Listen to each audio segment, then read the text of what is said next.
क्षणाची एक महत्त्वाची अपडेट हाती येते ती म्हणजे या विमानाचा ब्लॅक बॉक्स सापडलेला आहे आणि काही तांत्रिक बिघाड झाला होता अशी प्राथमिक माहिती आहे। योगेश माने आपल्यासोबत जोडले गेलेत आपले प्रतिनिधी। योगेश, काय अधिक माहिती आहे?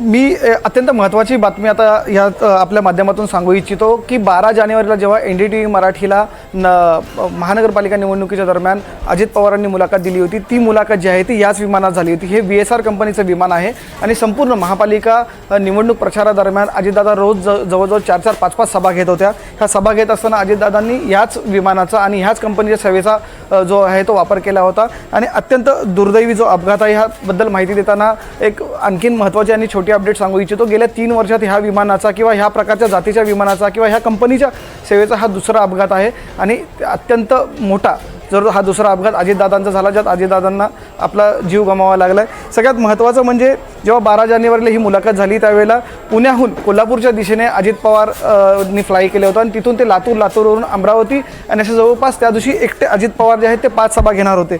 आज सकाळी सुद्धा जी माहिती मिळते त्यानुसार असं आहे की जेव्हा हवामानाचं स्थिती किंवा लो विजिबिलिटी आपल्याला माहिती आहे की सध्या दृश्यमानता कमी आहे कारण थंडीचे दिवस आहे, सकाळच्या वेळेला धुकं असतं। जेव्हा पायलटनी अशी जी माहिती आहे ती सूत्रांकडून मिळते की अजून याबाबतची अधिकृत माहिती आहे ती दिली गेलेली नाही। जी माहिती मिळते त्यानुसार असं झालं होतं की सकाळच्या वेळेस ज्यावेळेस अजितदादा निघाले त्यावेळेस अजितदादांना पायलटनी किंवा क्रूने असं सांगितलं होतं की दृश्यमानता कमी आहे। त्यानंतरही अजितदादांनी कदाचित आपल्या शैलीत असलं म्हणलं असावं की बाबा काय होत नाही, चल पुढे आणखीन आजच्या दिवसातल्या 4-5 सभा त्या उरकायच्यात आणि साधारण सकाळी 8:10 अजितदादांच्या विमानाने जे आहे ते उड्डाण केलं आणि उड्डाणानंतर साधारण 8:50 बारामती एअरपोर्टला किंवा बारामतीला त्यांनी लँड होणं अपेक्षित होतं।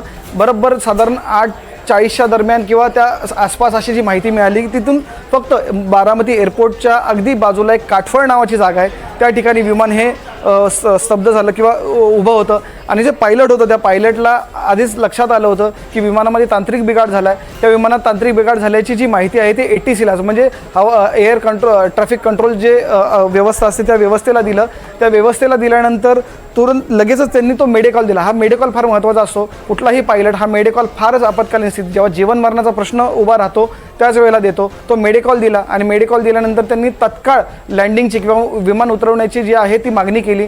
एअर ट्रॅफिक कंट्रोलनी त्यांना ती माहिती त्यांची मागणी मान्य करत लगेचच विमान उतरवण्याची जी आहे ती परवानगी दिल्याची माहिती आहे। त्यानंतर जेव्हा विमान उतरवण्याचा प्रयत्न केला गेला अशा वेळी प्रत्येक पायलटची एकच प्रयत्न असतो की हे जे विमान आहे ते आता अपघात होणार आहे असं जेव्हा लक्षात आलं त्यानंतर कमीत कमी नुकसान व्हावं ह्यासाठी तो प्रयत्न करण्याचा पूर्ण शक्यता असते आणि त्यानुसार ह्यांनी पूर्ण ज्या वैमानिकांनी आहे ते प्रयत्न केल्याची अर्थात तशीच शक्यता असणार आहे। सर्वात महत्त्वाचं म्हणजे ह्या विमानात त्यावेळेला अजितदादांसह 5 लोक होते हे बातमी मिळते आणि त्यानुसार अपघात अजितदादांचा मृत्यू झालेला आहे।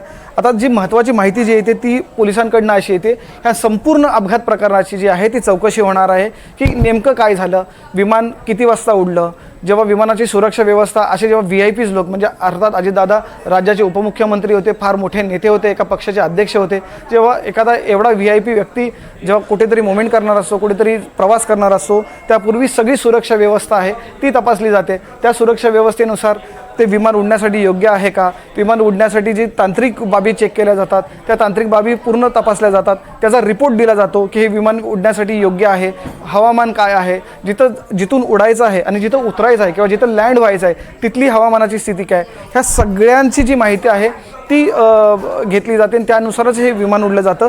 आता सगळ्यात महत्त्वाचं असं आहे की या सगळ्या दरम्यान जेव्हा आपल्याला माहिती आहे की 2 पायलट जेव्हा एकमेकांबरोबर संभाषण करत असतात किंवा ते ATC बरोबर जेव्हा कॉर्डिनेशन करत असतात किंवा समन्वय साधत असतात त्यावेळेला सगळी ही माहिती दिली जाते आणि ही माहिती नेमकी काय दिली गेली होती, पायलटला ह्या सगळ्याचा अंदाज आला होता का, त्यानंतर हे विमान उडवण्याचे आदेश दिले गेले का, ह्यासाठी जो कॉकपिटमधला असतो जो व्हॉईस रेकॉर्डिंग असतं किंवा व्हॉईस इन्फॉर्मेशन जी एकमेकांना ट्रान्सफर होत असते ती कुठेतरी रेकॉर्ड होत असते, ह्या सगळ्याची जी माहिती आहे ती घेतली जाणार आहे। ती घेतल्यानंतर कदाचित आपल्याला कळेल की ह्यामध्ये पायलटला ह्या ज्या सगळ्याचा अंदाज आधीच आला होता का, विमानाचा रिपोर्ट काय होता, विमानाचा सुरक्षा रिपोर्ट काय होता, हे सगळं जे काही दिवसात पुढच्या माहिती मिळू शकते। त्याचबरोबर सगळ्यात महत्त्वाची जी गोष्ट असते ह्या सगळ्या प्रकारामध्ये जो असतो ब्लॅक बॉक्स, ह्या ब्लॅक बॉक्समधून अक्षरशः जे कारण असतं की का अपघात झाला आहे, कशामुळे झाला, कुठे नेमका तांत्रिक बिघाड झाला, कॉल काय घेतला गेला, लँडिंग कुठले घेतलं गेलं, विमानाची हवा काय होती, विरुद्ध हवा किती होती, विमानाचा स्पीड काय होता, ह्या सगळ्याची जी माहिती आहे ती मिळणार आहे. सगळ्यात महत्त्वाचं आहे याच्यामध्ये की विमान जेव्हा उडलं गेलं त्यावेळेस तिथली हवामानाचा जो अंदाज आहे तो घेतला जातो आणि विरोधी हवामान म्हणजे विरोधी विमानाला जे कापण्यासाठी जो वेग असतो त्याचा एक समन्वय साधण्याला वाऱ्याचा वेग, अर्थात वाऱ्याचा वेग, समोर येणाऱ्या वाऱ्याचा वेग आहे तो तपासला जातो आणि त्यानुसार विमानाचं लँडिंग, त्याचा स्पीड हे ठरवलं जातं आणि त्यानंतरच हा कॉल घेतला जातो की आता इथं सुरक्षित लँडिंग होऊ शकतं की नाही. मिलिंद, पण योगेश, या सगळ्याला अक्षरशः आपण जर का विचार केला तर आपल्यापैकी अनेकांनी जर का कधी विमानानं प्रवास केला असेल तर काही सेकंदाचा हा सगळा खेळ असतो. 1 ते 1.5 मिनिटात विमान त्या रनवेवरून अतिशय वेग घेतं आणि हवेमध्ये उड्डाण करतं. उतरतानाही त्याच प्रकारची साधारणपणे स्थिती असते. केवळ काही सेकंद असतात वैमानिकाला या प्रकारचे सगळे निर्णय करणं. म्हणजे तो मेडे कॉल लावण्यापासून तो लँडिंग कुठे करायचं, कसं करायचं याचा निर्णय घेणं आणि एकाच वेळेला 5 गोष्टींचा विचार करून हे करायला लागतं. आणि एखादा अनुभवी तरबेज असलेला पायलट सुद्धा यामध्ये एखाद्या वेळेला चुकू शकतो असं म्हटलं जातं, किती अनुभव असला तरी. यापूर्वी सुद्धा जर का योगेश तुला आठवत असेल तर पुण्यामध्येच एका ठिकाणी हेलिकॉप्टरनं अजितदादा जाणार होते पण शेवटच्या क्षणी ते गेले नाहीत आणि त्या विमानाचाही अपघात झाला होता. अर्थात आपण म्हणायचं की त्यावेळेला खरंच हा आजचा अपघातच दुर्दैवी आहे महाराष्ट्रासाठी की एक म्हणजे विरोधकांनाही ज्या नेत्याचा आपला असा वाटायचा नेता तो असा नेता आज महाराष्ट्रातनं किंवा आपल्या सगळ्यांमधून गेलेला आहे. पण या अपघातातून यापूर्वी असं फक्त अजितदादा ते वाचले त्यावेळेला, पण ह्यापूर्वी जर आपण विचार केला तर जेव्हा एकनाथ शिंदे मुख्यमंत्री होते त्यावेळेला सुद्धा त्यांना कोयना धरणाच्या परिसरात जायचं होतं. तिथे एक कार्यक्रम होता, मात्र मुंबईमधून ते उड्डाण करणार होते आणि आपल्याला माहिती आहे की त्यावेळेस हवामान योग्य पद्धतीचं नव्हतं. त्यामुळे सातत्यानं त्यांना सांगून त्यांना कन्व्हिन्स केलं लोकांनी आणि त्यांना तिथं उडू दिलं नाही. यापूर्वी जर आपण अगदी एकनाथ शिंदेच अनेकदा सांगत असतात की मी समृद्धी आम्ही जेव्हा करत होतो त्यावेळेला त्यांचा जो अनुभव होता की ढगाळ वातावरण होतं, त्या ढगात विमान घातलं, तेव्हा आपण पाहतो जे राजकारणी जे आपल्या कामासाठी किंवा हे फार झपाटलेले असतात ते अशा प्रकारचा कॉल अनेकदा घ्यायला भाग पाडतात. कदाचित आज तसा कॉल घेतला गेला का, त्या पायलट्सने अजितदादांना अलर्ट केलं होतं का, आणि हे सगळं जे आहे ना ते व्हॉइस रेकॉर्डिंगमध्ये जो कॉकपिटमध्ये व्हॉइस रेकॉर्डिंग होतं त्यातून समोर येईलच. पण आपण पाहिलं तर यापूर्वी 3 वेळा अगदी लातूरमध्ये आत्ताचे मुख्यमंत्री आणि तत्कालीन मुख्यमंत्री देवेंद्र फडणवीस यांच्यासुद्धा हेलिकॉप्टरला अपघात झाला होता. रायगडमध्ये सुद्धा त्यांच्या बाबतीत झालं. जवळपास एकाच त्या वर्षात जवळपास 3 वेळा असं झालं की देवेंद्र फडणवीसांच्या हेलिकॉप्टरला अपघात झाला होता. फार मोठा प्रवास असतो, दूरचा प्रवास असतो, अनेकदा एका ठिकाणाहून दुसऱ्या ठिकाणी जायचं असतं.